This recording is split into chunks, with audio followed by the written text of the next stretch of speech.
The questing beast. And yeah, whilst the name may be a dead giveaway, in folklore there is perhaps no other creature that is quite as bizarre as this one. Otherwise known as the Beaglatistion or the barking beast, this particular creature is a key monster in Arthurian legend, and in the forgotten days of King Arthur's Britain, his Knights of the Round Table, most prominently Sir Palomides and Sir Percival, made it their quest to hunt this thing down. As the legend goes, this strange creature had the head and neck of a snake, the body of a leopard, the haunches of a lion, and the cloven feet of a hart.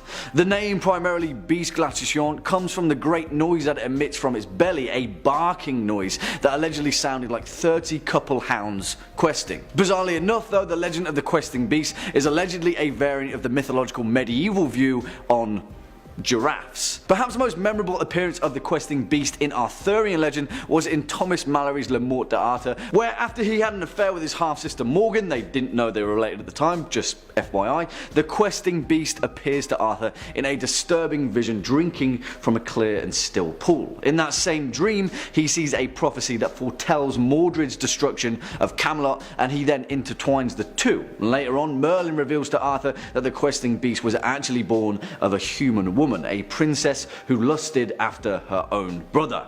Sound familiar? Well, in the legend told by Merlin, eventually the brother was sentenced to death by their own father and was torn to shreds by rabid dogs, the same sound that the questing beast made. Essentially, Arthur saw his own near downfall in a dream, and the questing beast was the result of that. The Darug Dua. The Darug Dua is perhaps Ireland's most tragic and fearsome tale of that fact, one that is still whispered at grave sites and burials to this day. Surprisingly enough, in terms of horror, the Darug Dua is perhaps a lot more recognisable than we may have first imagined. In fact, loosely meaning red blood sucker, this terrifying visage of folklore horror is the closest that Celtic mythology has come to detailing the archetypal vampire. As the legend goes, thousands of years ago, she was a legendary beauty with blood-red lips and pale blonde hair, and her true name has since been lost to the ages, overshadowed by the folklore villain she became. As kind as she was beautiful, the Darug Dua was the envy of every clan in Ireland, and suitors lined up to win her hand in marriage. As fate would have it though, this sweet-natured girl fell in love with a local peasant, an equally handsome man who was kind and well-natured too, but alas, he was penniless. Eventually, the girl's father instead agreed for an old and violently cruel man to marry her, securing a fortune in the process. He kept her locked in a tower and had an affinity for making her bleed. Day after day, he tortured her, locked away in a tower cell, while she waited in vain for the kind peasant boy to somehow come and rescue her. That hope alone kept her alive for many months, but one day, when all hope was gone, she took her own life. As the legend tells it, the Darug Dua is buried in a small churchyard near Strongbow's Tree in the southeast of Ireland. But that wasn't the end of her. In death, she rose from the earth that same night she was buried, driven mad by the half-remembered visions of her own blood welling on her own skin, thirsty for revenge. As they tell it, every night the Darug Dua rises as the red blood drinker, hunting down young men in a blind and natural revenge. She calls to them in a strange, haunting siren song that lingers in their mind as they sleep, where they eventually follow her to a grave and she feasts on them. Changeling.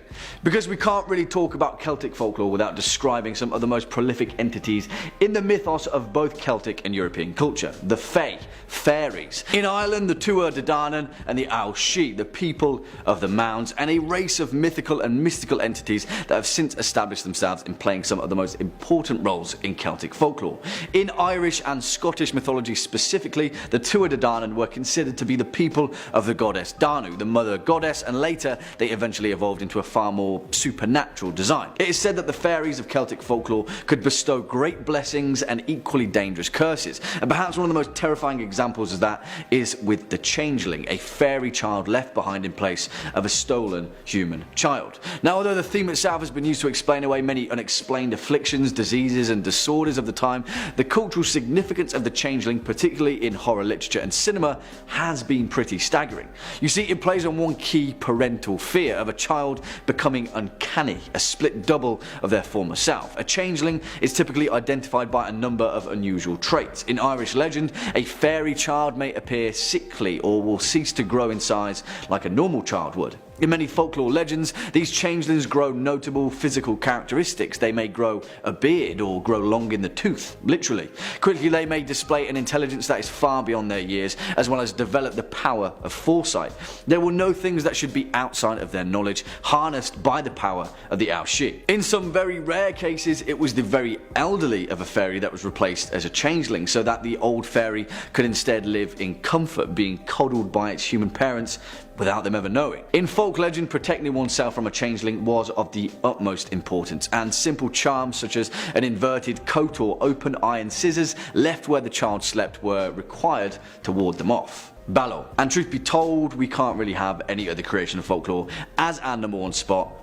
Balor, the big bad baddie of Celtic mythology, is a figure that features most proficiently in the mythos of Irish and Scottish folklore. Whereas on the one hand we have the mythical Tuatha Dé Danann, on the other we have the Fomorians, a supernatural race of monstrosities who shamble their way from the bowels of the earth to wreak havoc on we humans and engage in an eternal battle with the Fae.